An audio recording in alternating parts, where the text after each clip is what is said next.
Au Canada, en Alberta, l'usine de XL Food à Brooks a obtenu aujourd'hui le feu vert des inspecteurs fédéraux.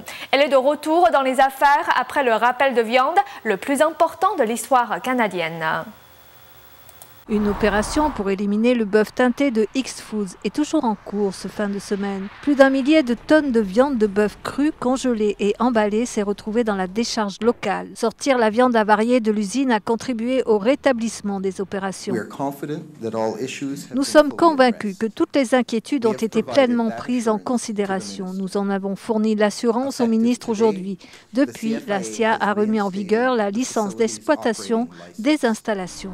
Le permis de XL avait été suspendu à la fin septembre lors du plus grand rappel de viande de l'histoire canadienne.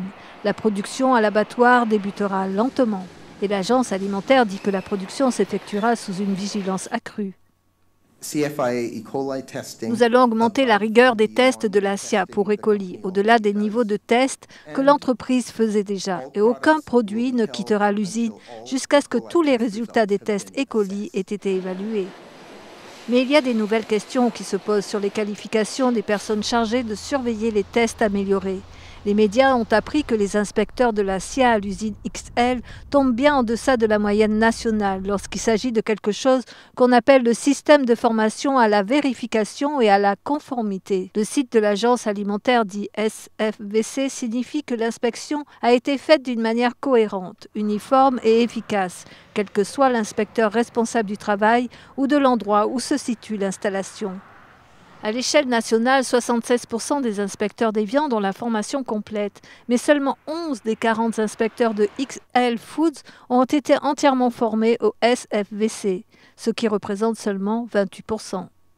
L'agence alimentaire a défendu ce bas niveau. Nous avons le compliment que le personnel d'inspection est bien formé, en plus d'avoir un complément approprié de personnel d'inspection composé de vétérinaires et d'inspecteurs, qui sont entièrement formés au SFVC. Mais le syndicat représentant les inspecteurs des viandes de la SIA n'est pas d'accord. Le syndicat de l'agriculture dit que la formation SFVC est essentielle pour une bonne inspection et un bon partage de l'information. Et il va même jusqu'à dire que le manque de formation SFVC à XL Foods était en partie responsable de la flambée E. coli.